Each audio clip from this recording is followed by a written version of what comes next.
In 1990, we were in the city of Kano, the Muslim city of Kano in Nigeria. Before I ever set foot on our platform, Rob Bonnke and Vanessa both were there. Before I set foot on my platform, resistance built up. I said, Rob came to me and said, you know, there's smoke rising in the city. He said, come on the roof. There's smoke rising everywhere. Those fanatical people, some fanatical people I should say, didn't want our crusade gospel campaign to happen at all. And they were out to kill us, and me especially. And anyway, we were rescued and the Lord did all things well. None of us was hurt. But for 9 years, I was not allowed to enter Nigeria. For 9 long years. We prayed, we fasted and prayed and cried to God, open Nigeria again. I tried every avenue to get the visa. I couldn't get the visa. I was persona non grata. But you know, when one door is closed, we don't sit in front of that door and weep hot tears.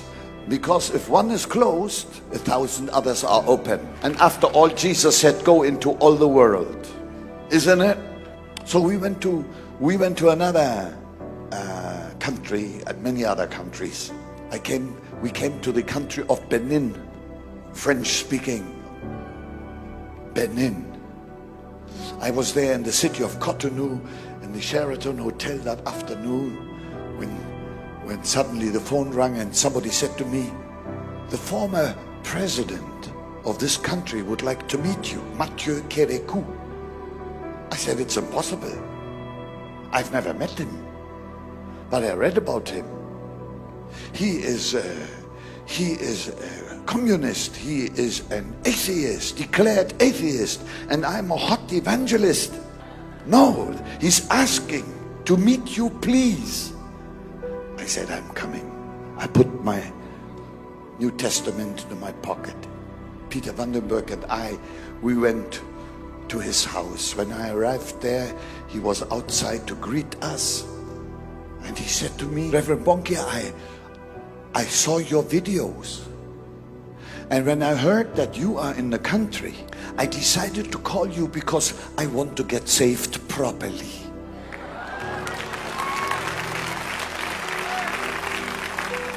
What?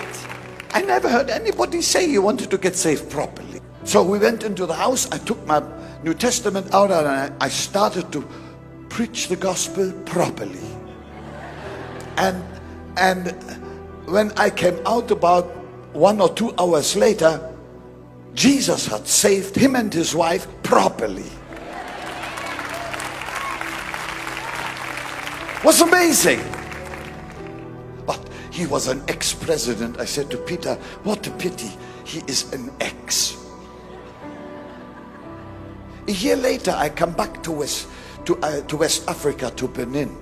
At the airport, I have a reception, unbelievable reception. Red carpet for the first time. A red carpet. And there was the evening news of national television. There was a Mercedes limousine waiting for me with police outriders on 4 motorbikes. The president had sent his own car. And then I heard the ex is no more ex, he's back in power. They drove me straight to the palace. And there he was, shining like the sun, a truly born-again man. And he said to me, have you brought application papers for me? I said, for what? He said, I want to join your Christ for All Nations team. I said, Your Excellency, your application is denied. The hand of God has lifted you into this position, and my prayer for you is that you are now in your mission field the best president this country has ever had. But I said, I have heard that you are a very good friend with the president of Nigeria. He said, yes, we are like twins. And then I told him my story. He said, I think I can fix it. I'll tell you how God fixed it. I couldn't get a visa for Nigeria, but the president of Nigeria sent his private jet to Benin to pick me up. And when we were streaking into the sky, the stewardess said, Reverend Bonnke, welcome to Nigeria. I thought, oh my God, without a visa. Hallelujah! You know, it struck me so forcefully. The Great Commission is our visa, entry visa into every nation of the world, because they belong to God and to nobody else. I arrived in Abuja, the capital city. The president put me up there in the presidential suite.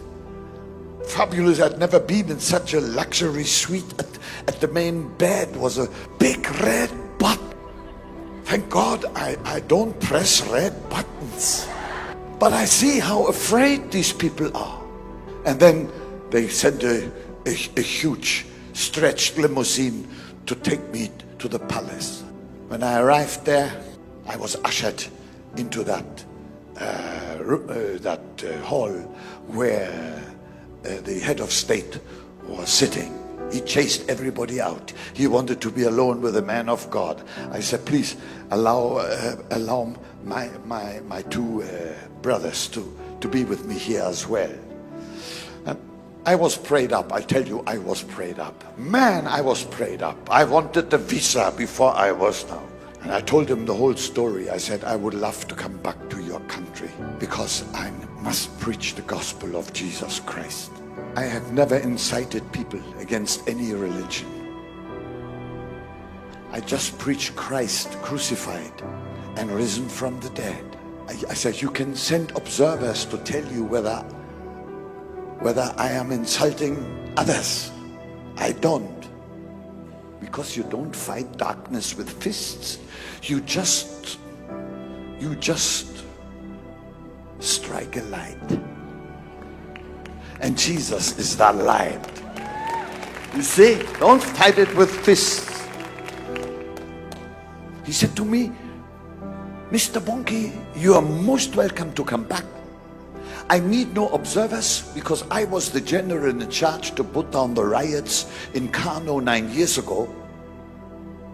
And I saw you there. Although you didn't see me, you were absolutely blameless. Welcome. Wow.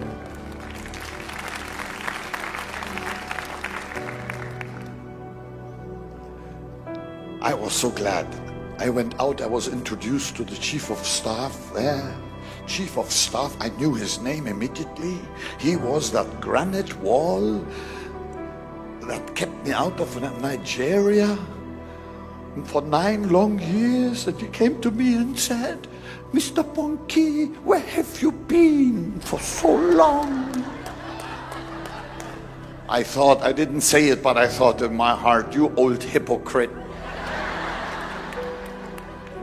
Here you can have just one call and everything, your whole team, you are most welcome. I went back to Germany. I lived still in Germany at that time. And then 2 months later, we were preparing already to go back. And then 2 months later, lo and behold, I see a newscast saying the president of Nigeria, Sani Abacha, had died of a heart attack. And I was back to square one. No telephone number worked anymore. Oh, I said, it's the devil again. What did I do? I prayed. I took the next plane and went back to President Kerekou in Benin. I said, Mr. President, is the new president in Nigeria also your twin? He said, no, I don't know him, but I meet him this Saturday. I will talk to him about you. I realized this won't work. I said, don't do it. It's far too fresh. I went back to my hotel, and then the phone rang. And somebody said to me, there is a Nigerian general in this hotel. President Kerikou has told him about your presence, and that general would like to meet you. Room number so-and-so. I said, I'm coming. I dressed up and I went down, knocking on the door. There was this big man.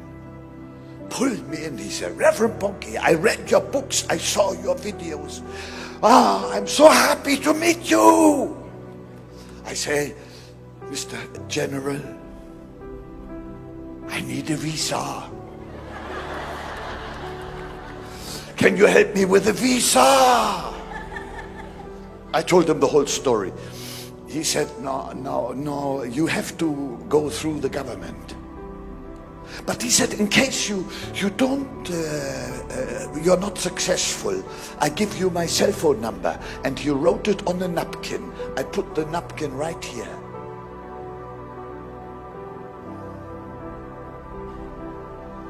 Well, the next day, I heard on the radio news that General Obasanjo had decided to run for president in the next elections in Nigeria.